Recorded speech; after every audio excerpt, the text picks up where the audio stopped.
বন্দে পুরুষোত্তম, বন্দে পুরুষোত্তম, বন্দে পুরুষোত্তম। পরম প্রেমময় শ্রী শ্রী ঠাকুর অনুকূলচন্দ্র রাতুল চরণে আমার কোটি কোটি প্রণাম। পরমাধ্যায় জগজ্জননী শ্রী বড়মা রাতুল চরণে আমার কোটি কোটি প্রণাম। পরম পূজ্যপাদ শ্রী বরদা রাতুল চরণে আমার কোটি কোটি প্রণাম। পরম পূজ্যপাদ শ্রী শ্রী আচার্যদেবের রাতুল চরণে প্রণাম জানাই। তো সবাইকে আমার আনন্দিত জয় গুরু।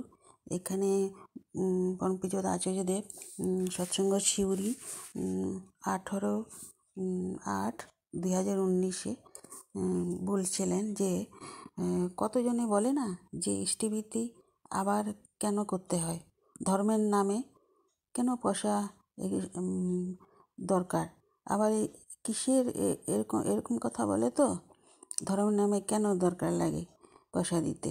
তো আচ্ছা, আচার্য বলছেন, আচ্ছা এবার আমি জিজ্ঞাসা করি, বেটা তুমি মানুষ হয়েছো কিভাবে? বিনা পয়সায় কি তোমার জন্ম হয়েছে? যখন তখন হসপিটালে তোমার মা গেছে বা ইঞ্জেকশন নিয়েছো কি বিনা পয়সায়?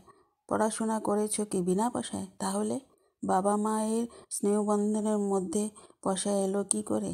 বাবা যখন বুড়ো হবে তখন তুমি বাপকে দেখবে না? তাহলে কি ওষুধপত্র কি বিনা পয়সায় আসবে? তাহলে তোমার বেটা বাবার সাথে স্নেহ সম্পর্কে যদি পয়সা ঢুকতে পারে, তাহলে তোমার সাথে ঈশ্বরের কেন ঢুকবে না? তোমার পয়সা তোমার বাবা মা প্রয়োজন হবে, এবং বাবা মারও পয়সা তোমারও প্রয়োজন হবে, কিন্তু তোমার দেওয়া ইষ্টিবৃত্তি ঠাকুরের কোনো প্রয়োজন নেই। তিনি তোমার মঙ্গলের জন্যই নিচ্ছেন, কোনো ভয় পাবেন না, কোনো বিষয়ে ভয় পাবেন না। ঠাকুর যা বলেছেন এটাই একমাত্র মানবদের ত্রাণ, একমাত্রই উপায়।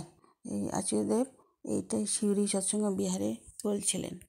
আরেকটি গল্প বলছিলেন যে এক দাদা যাজন করছেন, যাকে যাজন করা হচ্ছে তিনি ভয়ানক বিরক্ত। আপনারা যাজন করছেন কেন? এত যাজনের প্রয়োজন কি? দীক্ষার প্রয়োজন হচ্ছে কেন? উত্তরে যাজক বলছেন, আমার মেয়ে বড় হয়েছে, আপনার যুবক ছেলে, আপনি কি গ্যারেন্টি দিতে পারেন ওই ছেলে আমার মেয়ের পিছনে দৌড়াবে না? আপনার এবং আপনার পরিবারের দ্বারা সমাজের কোনো ক্ষতি হবে না লিখে দিতে পারেন?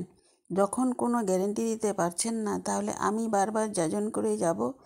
আমার ও আমার পরিবারের রক্ষার জন্য যাজন করি, নিজের তাগিদে যাজন করি, ইষ্টিবৃত্তি করি নিজেরই তাগিদে, যজন করি, প্রার্থনা করা, নাম ধ্যান করা, এসব নিজেকে ঠিক রাখার জন্য, গুরুর জন্য নয়।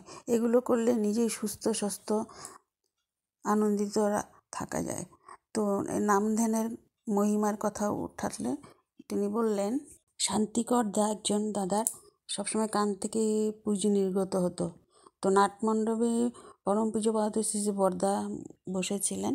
তো ওনাকে নিবেদন করা হলো। তো নিবেদন করার ফলে উনি বললেন, শ্রী শ্রী বরদা উত্তর দিলেন, নাম করিস। শান্তিকর দা এদিক ওদিক তাকালেন, উত্তর কি তার প্রশ্নের ভাবলেন।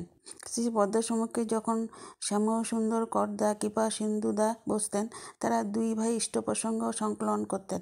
তাদের জিজ্ঞাসা করলেন, নাম করলে কি হয় রে? শ্যামসুন্দরদা উত্তর দিলেন, এনার্জি ক্রিয়েট হয়, শক্তি সৃষ্টি হয়। শ্রী বরদা আবার বললেন, সবসময় নাম করিস। শান্তিকরদা সবসময় নাম করতে বললেন। তো নাম করতে থাকলে চলতে ফিরতে শুতে সবসময় নাম করে যান, তো একদিন দেখবেন অসুখ সেরে যাবে। সত্যি উনি এভাবে নাম করতে করতে দেখা গেল ঠিকই ওনার সেই পুষটা কমে গেল কানের, আর ডক্টরের কাছে যেতে হলো না। তো এইভাবে এইটাই আচার্যদেব বললেন যে নামের মাধ্যমে আমরা অনেক কিছু প্রবলেম সলভ করতে পারি। আরেকটা কথা কি, যে ইষ্টিবৃত্তিতে আমরা পয়সা দিই, এটাই সবাই বলে, বা অন্য কিছু তো দেওয়া যায়। কিন্তু একটা কথা কি, যদি আমি বাইরে চাকরি করি, আমার মা বাবার তো দায়িত্ব দেখা, তো ওনাকে আমি তো খাওয়ার ভরণ পোষণটা তো আমি চাল পাঠাতে পারি না, তো সেটাকে আমি পয়সা হিসেবে দিয়ে দিই, আর ওনার যেটা ইচ্ছা উনি সেটা খেতে পারেন। তো সেই জন্য দূরের থেকে আমরা ঠাকুরের জন্য সেই জন্য চালটা আমরা কীভাবে পাঠাবো? দেঘরে। আরেকটা কথা, সেই ইষ্টভৃতি যে আমরা দিই সেটা ভাতৃভোজ্য। আরও অনেকেই তো 3 দিন ধরে সেই দেঘরে থাকছেন, খাচ্ছেন। তো এইটাই আমাদের ইষ্টভৃতিতে দিয়েই সেই সভা হয়, সেটাই হয়। তো সেই জন্যই আমরা ইষ্টভৃতিটা টাকা পাঠিয়ে দিই। এখন তো আচার্যদেব আরও বলেছেন যে যদি সেটাও অসুবিধা হয়, আপনারা চাল 1 মুঠো করে রাখুন, সেটাই বিক্রি করুন, বা চা পাতা রাখুন, চিনি রাখুন, যেটা রাখুন, ইষ্টভৃতি করুন, সেটা বিক্রি করে সেটা পয়সাটা দেঘরে পাঠিয়ে দিতে। তো জয়গুরু। যদি কিছু ভুল বলে থাকি ক্ষমা করবেন, আর কমেন্ট করে জানিয়ে দেবেন। জয়গুরু। সবাই ভালো থাকেন, সর্বাঙ্গীন মঙ্গল হোক, দয়ালের চরণে এই নিবেদন করি।